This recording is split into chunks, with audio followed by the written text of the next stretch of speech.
Ladies and gentlemen, welcome back to the 3 of 7 podcast. This is Chad. This episode is a after action report on the Hennepin 100-mile race that I ran with my good friend Jesse Itzler this past weekend. If you don't know Jesse, please find him and follow him. He's an awesome individual, very accomplished in the business world, but he is also a ultra runner, a father, a husband, and so many more things. Jesse drops some awesome wisdom on us here in this episode for life, for business, for running, you name it. This is a must listen. So thank you guys again for tuning in. I hope you enjoy it. Here he is, Mr. Jesse Itzler. All right, Mr. Jesse Itzler, welcome to the 3 of 7 podcast. I've been looking forward to this one, man. Thanks so much for having me. We're fired up about it, Jesse. Thank you so much for coming on, my man. And so we're just going to jump right into this, Jesse. My first question for you is one that I've thought about a lot, Jesse, because by society standards, brother, you've made it, man. You've got a house full of beautiful kids. You've got a wonderful life. You don't have to get out here and grind yourself into a fine powder and run 100 miles, man. You don't have to do that. So my question is, why do you run ultra, Jesse? Well, that's a really good question. I think the answer is two-part. I think the first part is there's a tremendous camaraderie. You know, I don't know I could go out there by myself and do it. We're coming off a race where Chad, you and I did a 100-miler together with two other friends this weekend. And you can't replicate what happens out there in a race like that, sitting on a beach at a hotel in Hawaii. You can't replicate. I'm still smiling, laughing, crying, everything from it. So I love that part of it. But for me, it's like I love the challenge. I love learning. I love throwing myself out there. I'm a big believer in building your life resume. These are life resume moments, and I like stacking those accomplishments, wins or losses, on top of each other and trying to build up that life resume. So, and it's addicting, man. Once you do one of these, I came home, you're really, really high. I can't even imagine even getting more high than I felt when we crossed the finish line, and even here a couple of days after. So it's like you want to keep that going. So what's next? And I think that's why. It's just constant growth. And lastly, I would say is like I just don't want to look back when I'm 80 and be like having the regret that I didn't do things that because I was too comfortable or I got to a certain point. Like there is no certain point. It's always like, man, all that stuff's in the back. All that's the work stuff and the history, it's in the back. And it's just like, I look through the front windshield of what's next. And that's always how I've approached it. I love that, Jesse. That's an awesome mindset, brother. And can you speak a little bit to the perspective that these long, super difficult races give you and how that perspective transfers into your everyday life, into business, the skills and the things that you learned this past weekend on that 100-mile journey? Do those things transfer into real life for you? Oh my gosh. Well, first of all, I think the same courage it takes to even sign up and do these races is the same courage it takes to start your own business. You always have the doubt, like I didn't train enough. I'm not ready. I could have done more. I'm not good enough. You always have that doubt. It's the same doubt, at least I do when I toe the line. Am I ready? What's going to happen? It's the same fears that I had in starting businesses. Do I have the skills? I didn't even go to business school. I never took a business class. My dad owned the plumbing supply house. Like how could I compete with the big boys? You have all this doubt. So the doubts are very similar going into it. The courage that it takes is the same. And then once you're in it, in these races, I found this weekend when I was kind of I'm still processing it, and stuff is going to come at me for weeks after. The benefits and the lessons continue to compound the weeks after you cross the finish line. But for me, one of the big takeaways was, in business, I found that the greats never panic. When they have an obstacle that hits them in the face out of nowhere, where the obstacle seems insurmountable or super challenging, there's never a panic. There's always a troubleshooting moment and figuring out how to get around that obstacle, through the obstacle, or over it, and then just keep going. And, in this race, I got super cold. I was actually, I didn't tell you this, Chad, but I was really mentally out of it the first 30 miles. The first 5 miles, I was like, this is easy. We're going to cruise through this, man. I got great friends here. They're going to talk me through it. We're going to have a great time. Man, this is just a one-day podcast, Then I hit mile 6, and I'm like, wait a second. I got 23 more hours of this, and now it's raining, and now it's getting a little cold. All of a sudden, I'm hungry. My knee hurts out of nowhere. And then I just had a really bad internal attitude about it. And I couldn't stop the thoughts. And until about mile 30, where I made a decision that I have to stop this nonsense and flip this around. Like, how lucky am I to be out here and all that stuff. So I really focused on that. And then I went through a time where I was really cold, and you told me not to panic. You were like, calm down. Let's warm you up. Let's get you right. My hips had locked up, my hip flexors, because I was so cold. And it's those kind of obstacles and troubleshooting them. There's a commonality between business and ultra running, between the troubleshooting the problems, on the not panicking, figuring out how to get through it, taking these massive, what seems like a massive insurmountable goal, and shrinking it down into baby steps. And I think that's true of anyone starting a business. That's sound wisdom, my brother, and I've seen that same thing, throughout my journey too, with the same relation between what we do out on the trail and what we do in life, man. So I love that, brother, and I think that's a perfect transition into that experience you talked about where you got super cold. You were in the beginning stages of hypothermia, without a doubt. And you worked through that also, man. It took a lot of courage, because that's a scary thing when you experience that the first time. I wanted to ask you, Jesse, what are a few experiences that you had during that journey, that 100-mile journey, that made you grow the most as a human being? And some people would call these hard times or obstacles, but that's not what we call them, right? They're not hard times or obstacles. They're experiences that we have. They are tests that force us to grow as human beings. So could you give us a specific example of an experience that you had that forced you to grow? Interestingly, this journey started before we got to the starting line. We came in with a really good plan. Our plan was to run 6 minutes and walk 4 minutes, until, as you told me many times, until I gave you a reason why we couldn't. And it was a calculated plan that started with like, okay, there's a 24-hour goal. What's our average pace? How can we delay fatigue and put ourselves in the best position to finish? Not to win, because that wasn't my goal, but just to get my damn 51-year-old body across the finish line.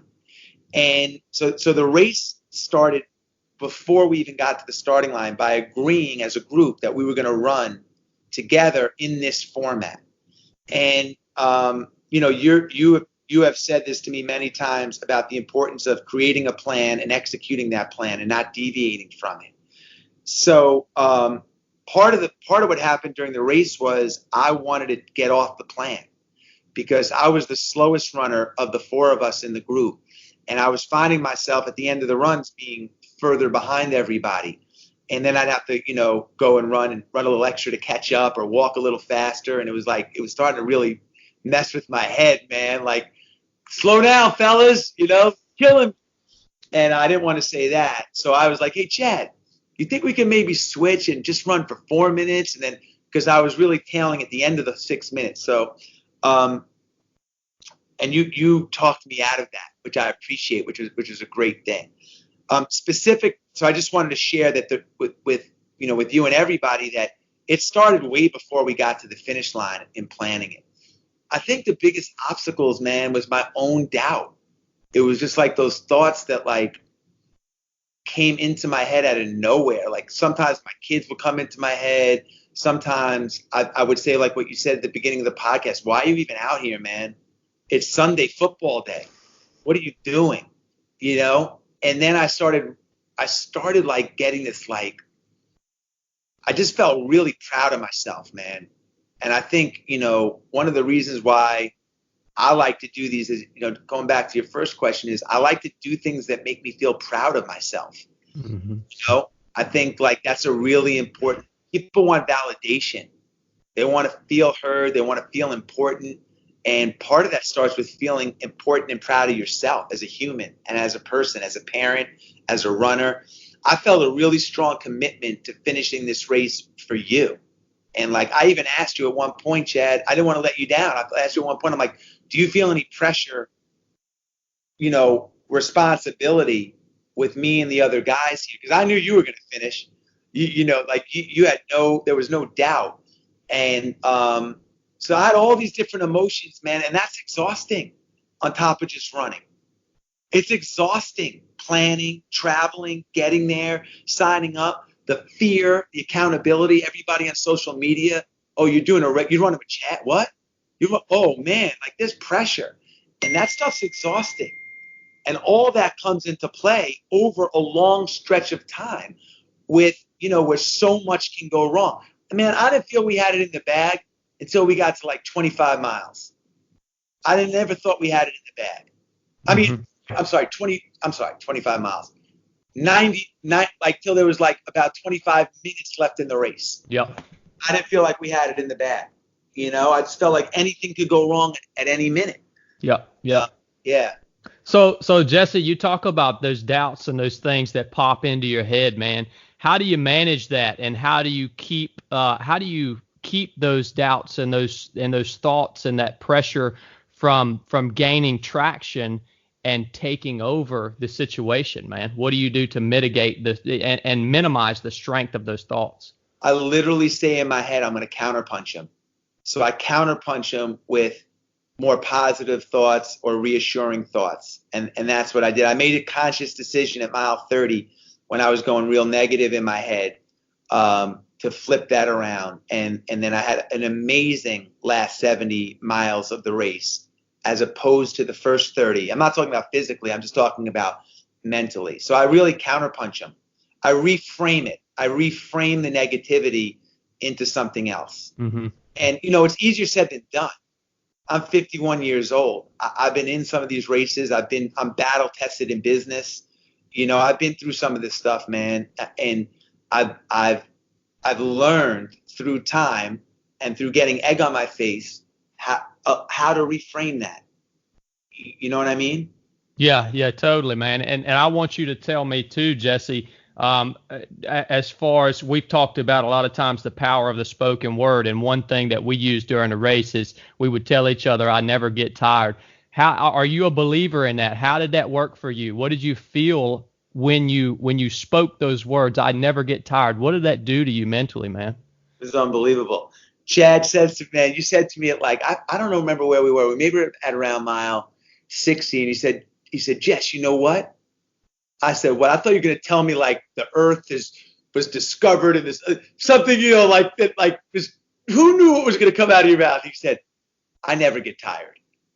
And he goes, I want you to say it. I said, you want me to say it? He said, yeah, I want you to say it. I said, I never get tired. He said, no, I want you to say it like you mean it and say it loud. I'm like, Chad, I never get tired. He said, say it again. I never get tired, man. I never get tired. And what I didn't tell you is after I said that, I felt crazy energized, but I said it about 500 times in my head. So I said it out loud. Sometimes I would whisper it too. I didn't want people like laugh at me. You know, it's like, so we would say it in a joke. It really helped me. It really helped me. And that's what I call a counterpunch. Yep. So it's a perfect example of a counterpunch. Starting to fade. It's getting, you know, we went through warm, sun, wind, wet. It was super slippery and muddy. I had pebbles in my shoe. You know, that stuff all starts to get into your head. The misery starts to creep in, and then boom, you counterpunch it with, I never get tired. I don't get tired, man. I don't get tired. And now you're in a fight with the negativity and you're punching it. And that it really helped. And it's, now if you have a person doing it with you, a teammate, that energy was crazy, man. Crazy. It carried me. Yeah, that's the spoken word. I love seeing it when the spoken word, when we utilize the spoken word and we see it work in our situation.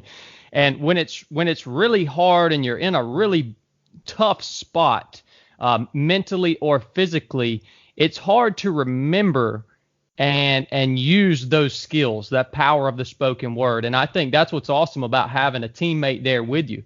Is one of you may be feeling good while the other one's not feeling so good, and we can remind each other about those skills, about those tools that we have in our toolbox. And we can, use the spoken word, man. I remind you of it. It takes you having the courage to utilize the skill, and then it works. You know what's so funny, Chad? If you would have told me 30 years ago when I was 20 years old that one of the most important things you have to do is speak it, I would be like, that is so corny. That's ridiculous. That's childish. And now it's probably the most powerful thing in the toolbox. One of them, right? It's one of the most.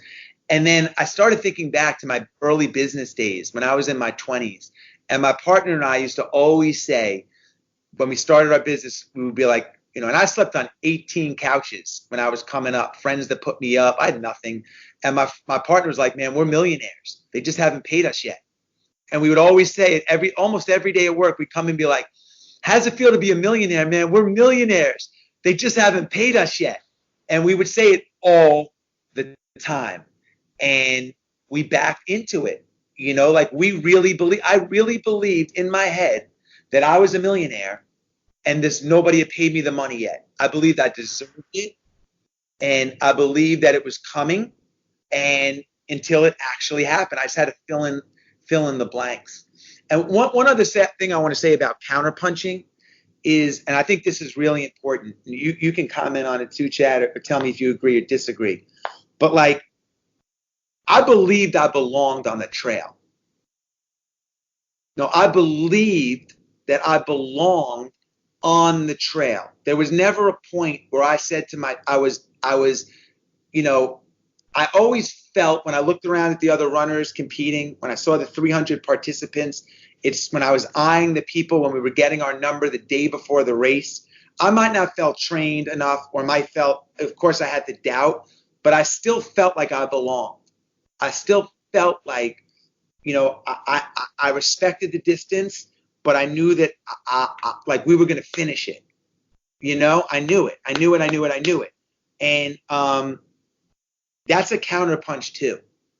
Believing, knowing that you actually belong. And in business, there were a lot of times where I felt like I didn't belong, and in those times I really didn't have the success, because you're coming from a place of insecurity, you're coming from a place of fear, weakness. And then there were times where I said to myself, I might not be the smartest, I might not be the best, but I still belong. I have a thing that I can contribute to this. In this race yesterday, that was willpower. I might not be the fastest, I might not be the best, I might not be the strongest, but I'm not going to quit on my friends out here. There's just no way. I'm going to be the one that raises my hand and be like, guys, you guys keep going and let me see if I meet you at the end. So you find the lane where you belong, and it's a sense of relief and a sense of energy.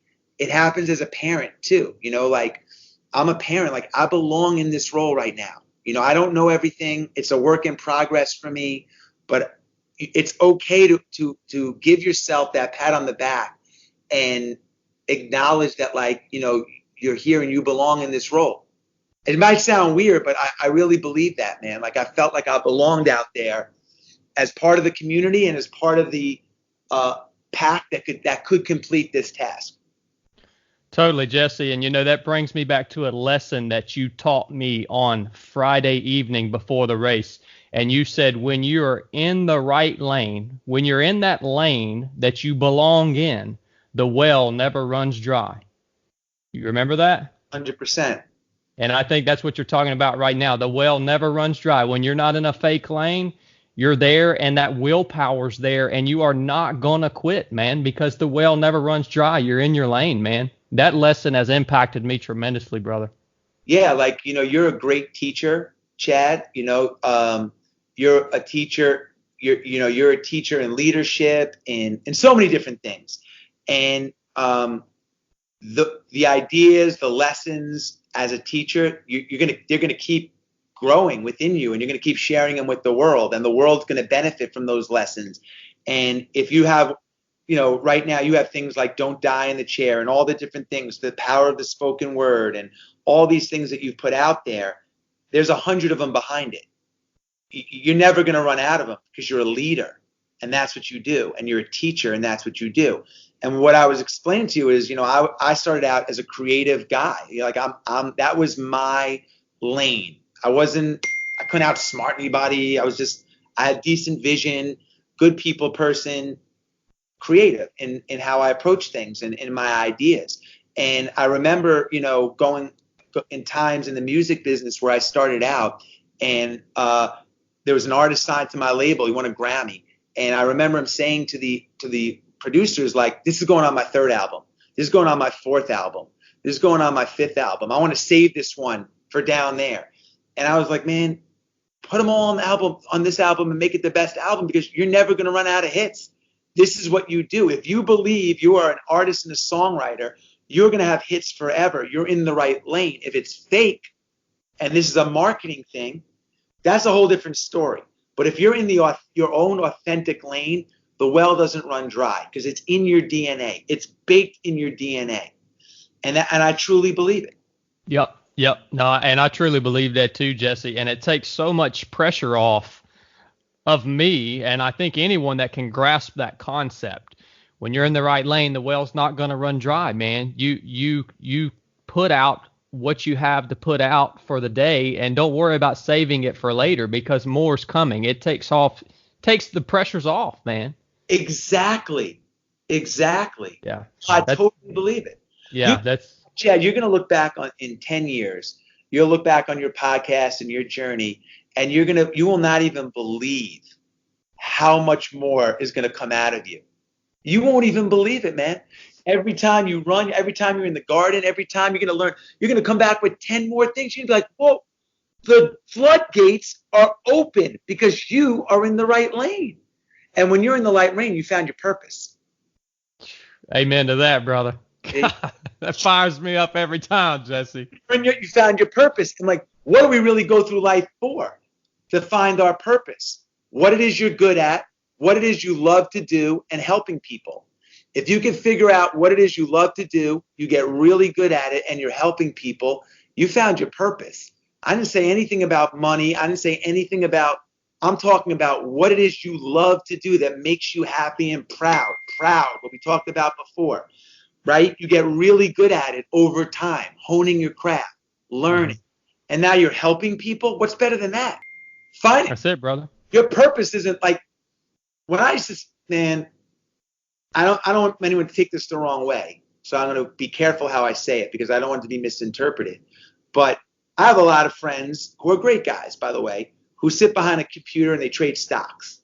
And they make a ton of money trading stocks. Now, some of those people do amazing things with that money. They're charitable. They can change the world through giving, right? Other people want to buy fancy cars and other stuff, and they're not as, and I'm not knocking anybody for doing anything. You have your own, you make, but I'm talking about purpose. Purpose. That's just being rich. The purpose comes in when you really get the power of helping people. And, I think even this thing in the race yesterday, I felt a sense of purpose, because every time we ran by a woman, a man, a kid, whatever, guys are doing great. You're looking good. We were picking people up. You especially, Chad. Everyone we ran by, thank you for being out here. Thank you for your support. Every aid station. You must have said 500 thank yous in a 23-hour period. That's helping people, man, in their own way. They come back and be like, wow, I really got rewarded today for standing there and handing out water to people at a race in the middle of nowhere in middle America. there's a sense of the end game of, and to me that is a big part of what purpose is.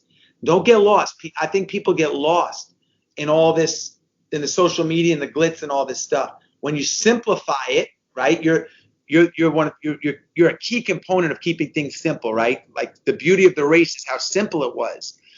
But if you dummy down life into those components, what do I love to do?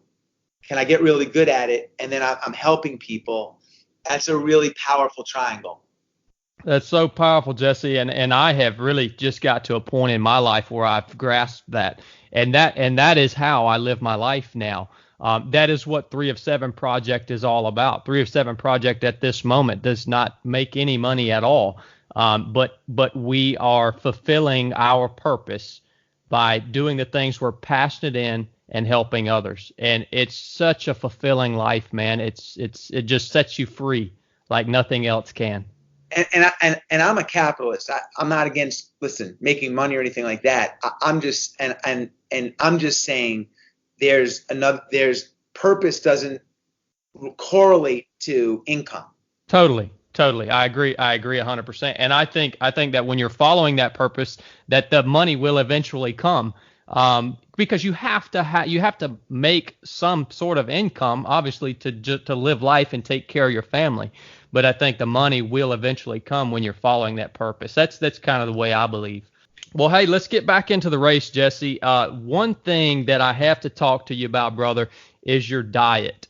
And I want to start off with your day-to-day diet. I want to talk about what that looks like. And what I love about your diet, Jesse, and what I love about basically your personality is you don't tell anyone what to do. You just tell people what works for you. And diet nowadays is a hot topic, and there's a lot of people that are so militant about these certain types of diet. And one thing that's drawn me to watching the way that you eat and the way that you care for your body is because you're not militant about it. You simply say, hey, this is what works for me. If you want to try it, try it. If not, no worries. I think that's really special. The Friday when we were hanging out, I ate fruit all day, and I felt awesome, man. Talk to us about your diet from day to day, and then I want to go into what you used during the race and what worked and what didn't work. Yeah, well, you're exactly right, Chad. I've tried a bunch of things until I found something that worked for me. So I read a book called Fit for Life by a guy named Harvey Diamond when I was running my first marathon in 1991, looking for an advantage. And in the book, it challenged the reader to only eat fruit until noon for 10 days. And then on day 11, go back to your regular breakfast, which for me was like bacon, eggs, whatever I was eating at the time, toast. And I did. So I on day 11, I went back and I felt terrible when I had all that stuff. So for the last almost, 30 years, I've only had fruit until 12 noon. And, I could talk about the reasons why, but it's all about energy and efficiency in your digestion, because digestion requires the more energy than all other energy we'll use combined. Like, we use so much energy in our lifetime for digestion. If we can digest stuff more efficiently, it frees up more energy to be vibrant, fight infection, disease, or whatever. Fruit digests very easily on an empty stomach. So without getting too technical, trial and error for me. I tried it, I felt great, and I never went back. Mm-hmm. So day to day, my diet looks like I'm basically a fruitarian up until 12. And then sometimes I extend that, and I eat super clean. So I'm predominantly 80%, 85% vegan and raw. I'm not a fanatic about it. I'll go out and have fish with my wife. If we go out, I'll have pizza with my kids. But that's the way I predominantly eat. I keep it super clean, and that's what works good for me. And I'm 51 years old, just ran a 100-miler, ran an 80-miler a month ago, and I feel, knock on wood, man, really good. And a lot of that is because of my diet. Let me say this. You only get 21 meals a week, most people. Breakfast, lunch, and dinner times 7. 21 meals. Now, what do you want to do with them? And a lot of people say, okay, well, Tuesday, Taco Tuesday. I'm going to have pizza. That's my Friday. Sunday, I have pancakes. Wednesdays, I have this. But it's not a big deal because it's only once a day. You only get 21 meals. So when I look at my totality of it, I want to keep about 50 to 60% of those super clean. And that means unprocessed, natural, from the earth food for me. And that's how I sort of do it. Race day, no different.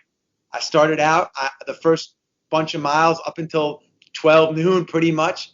And again, this isn't for everybody. This is just what I've been doing, and it worked for me. I was pretty much eating fruit at the aid stations.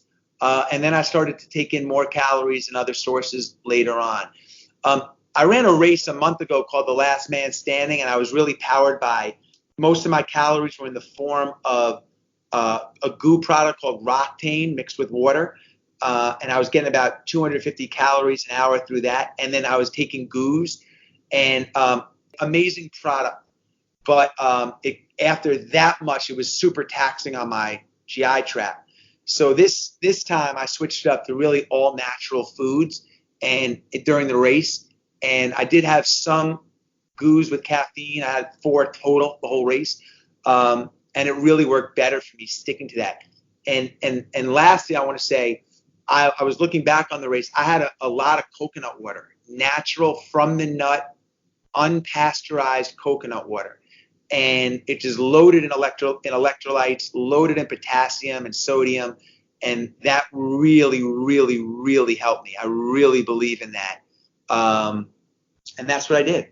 Give me a couple of just for the listeners, a couple of those all natural foods that you used, specific examples, because some of the stuff you were using was very unique. So what are some specific examples of what worked best for you as far as those natural whole foods that you were eating during the race?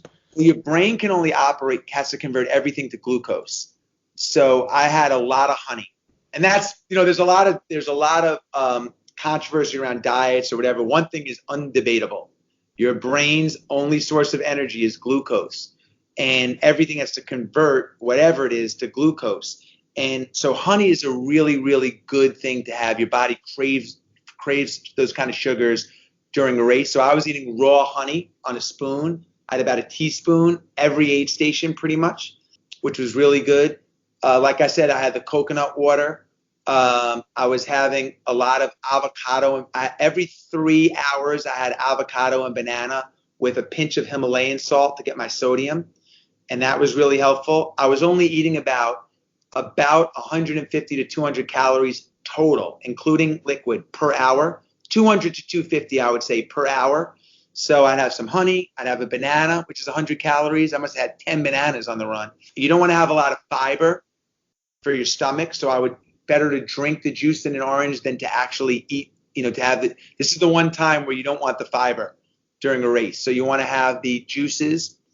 And then later on in the race, I would introduce running products like jelly, like those sports beans, which I love. That was like eating a 7-course gourmet meal when they gave me the jelly bean things, man. I couldn't get enough of them. And that was it. I had some goos with some caffeine late in the race. I had soup, vegetable broth soup. Again, sodium, calories. And then I had ramen noodles. That was my entire diet for the race. Yep. And I think that's a really what I got out of that too, Jesse. One is the honey. I had never seen that before. So that's something that I'm going to utilize now in my future races because I saw how well it worked for you. And I also really liked the variety of stuff that you were eating because, I think one of the dangers in a 100-mile race is if you don't have a good variety of food that you enjoy, you're going to get tired of that one single thing. So you were very flexible with your diet, and you had a variety of options there to choose from. And your stomach was solid the whole way, brother. I never felt just because I eat clean and I'm mostly vegan, etc. I don't feel deprived. If you feel like you're depriving yourself, that's going to create a lot of issues. What's interesting about the honey is I had read that Jimmy Connors, who was one of the best tennis players when I was growing up, when I was a kid, was known for his incredible endurance.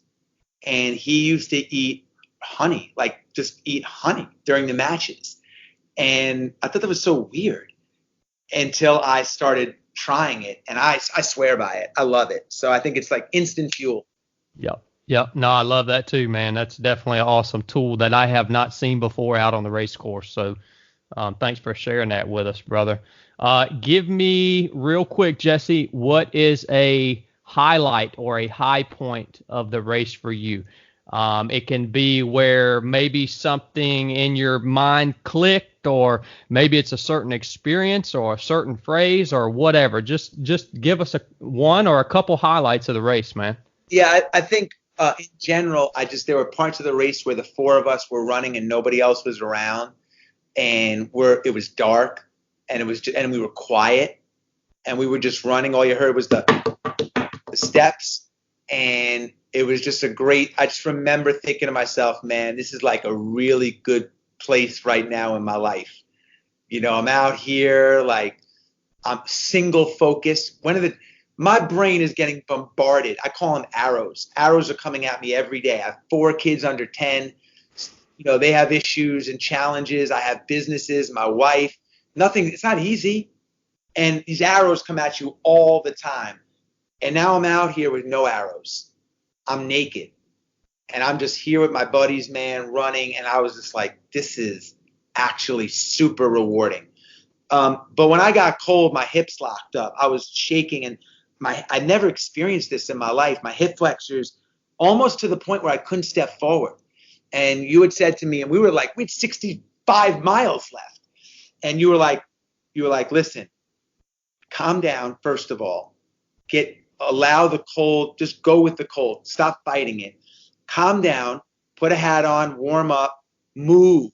And once you warm up, your hips are going to relax. And I was like, that's impossible. Chad, you don't know what you're talking about. This is what went through my head. What are you talking about, man? I can't move my hips an inch. I can't even walk to the tree. And 8 minutes later, we're running at a 10-minute pace, you know, through this event. And I'm like, what in the world? And I remember turning to our crew at the pit stop. I'm like, I'm back from the dead, man. I'm back from the dead. Let's go run a race. And it was remarkable. And if I was alone, I would have panicked. They would have carted me out. So that was a great for me. And then lastly, I want to say when we knew we really had it in the bag, like, because not only am I running my own race, I wanted my 3 buddies to finish side by side with me. I didn't want to break like, oh, Chad's going to sit back with Jesse and talk him into the finish, or Mark's going to break up. Like, I wanted us to all finish together what we started, you know. And once we got to like 80 miles, it was so fun.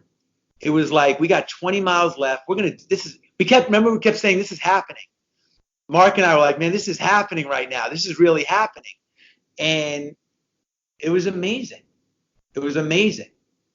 It was, brother. And it was, I'm so glad that you got to experience those mild stages of hypothermia. So I knew what was happening because I saw that happen every single day in buds.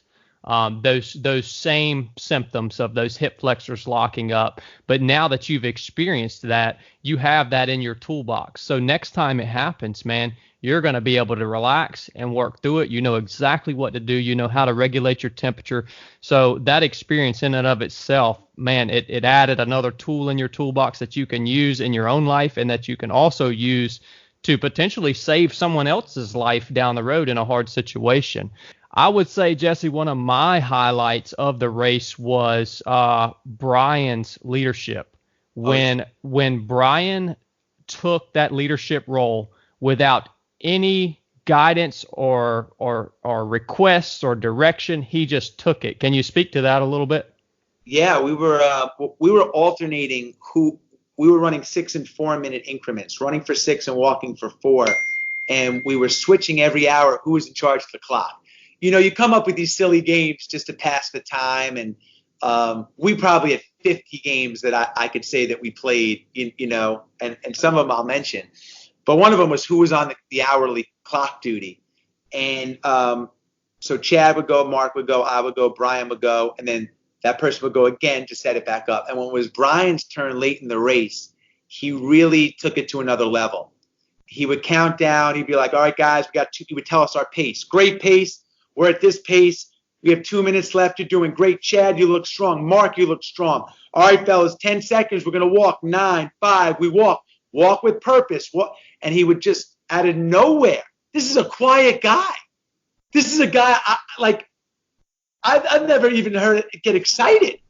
Took this like out of nowhere, became a leader for 2 hours, and we all just fell back and like let him do his thing.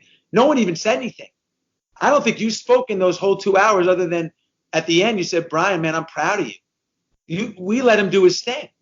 And then he's like, guys, I'm done. Someone else take over. And then we flipped the torch. And it was unbelievable. Was it unbelievable to see that or what?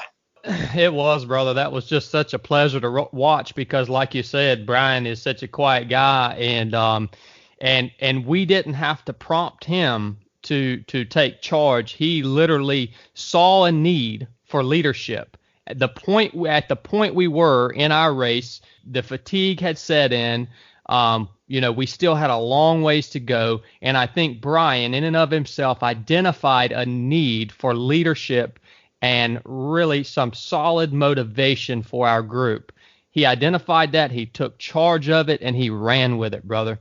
And that changed from that moment. That 2 hours for me really just flipped the whole energy of the back half of that race, man. Absolutely. He sensed a lull. We went from we were talking about business and family and all this stuff to getting real quiet. It got dark. The whole race kind of changed. The whole momentum changed. It thinned out. No one was around, and he really did step up, and it really re-energized everybody internally and as a group collectively. And I think he'll never forget it for sure.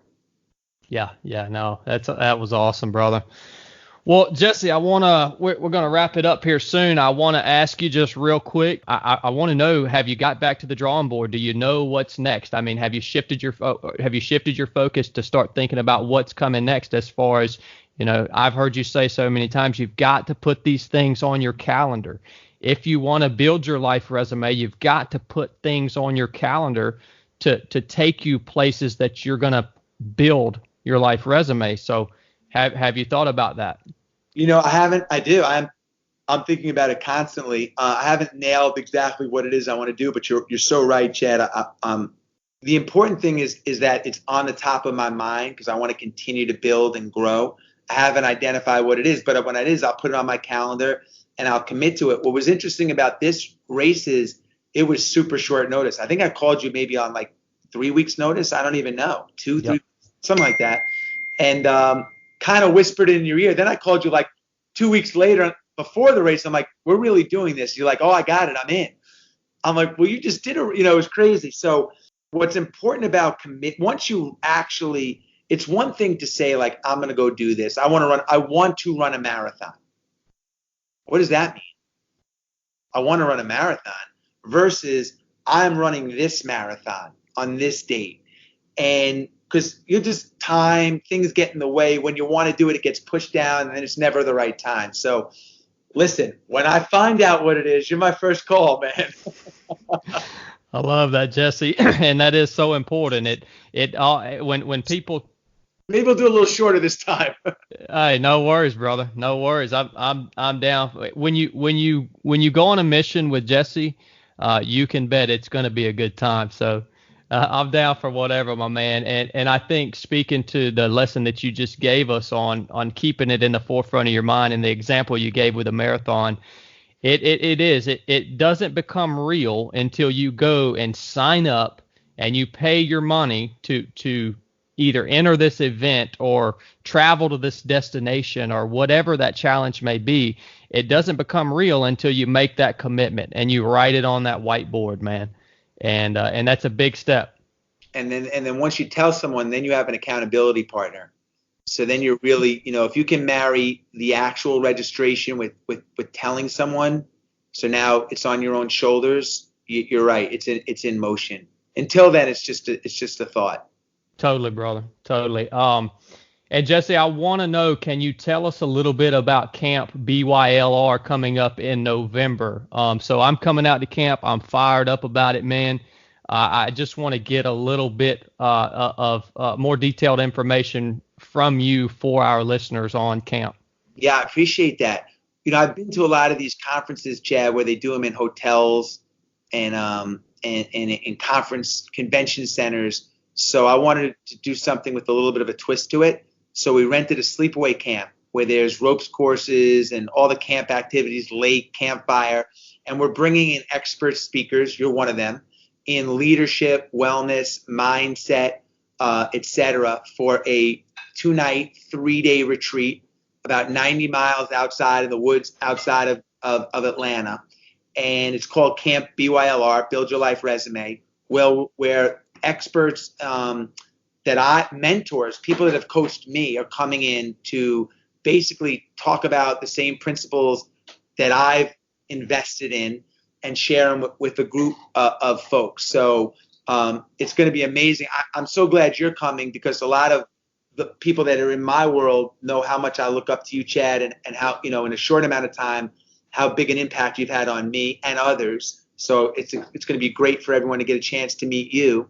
And people with similar amazing stories and expertise are just coming to share what they've learned in, I have my business coach coming, my mind, everybody in all the most important buckets for this event. Yeah. I'm so fired up about it, brother. I cannot wait to learn, and I know it's going to change my life and change my perspective in so many ways. Thank you, Jesse, for the work that you've put into that project, because I really think it's going to make a tremendous impact on a lot of people. Are there places left? Can people go and sign up? And if there are spots left, where do people go to find more information and to sign up for camp? Appreciate that, Chad. Yeah, it's just on my website, which is just jesseitzler.com. jesseitzler.com. It's all listed there, or on my Instagram at Jesse Itzler. So thanks so much. It's going to be a great weekend. No doubt, brother. No doubt. Well, Jesse, we're going to wrap it up with that, my man. I just want to tell you, brother, from the bottom of my heart, thank you so much for your friendship. Thank you for what you do to make this world a better place. You are a special person. You don't have any quit in you, and I respect you as a man and as a human being. I'm just so blessed to know you, my brother.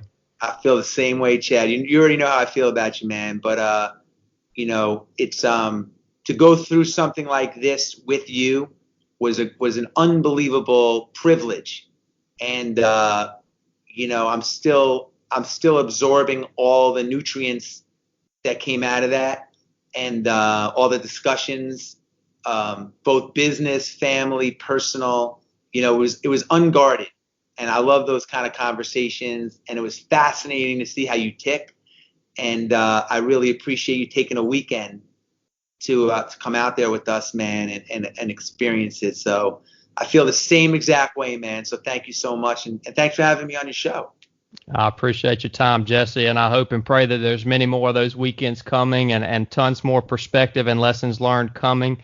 And of course, for the listeners, I'm sure as we put things on our schedule and as we go out on more of these adventures, we'll make sure to keep you guys updated. Thank you so much for tuning in to the 3 of 7 podcast. Enough said.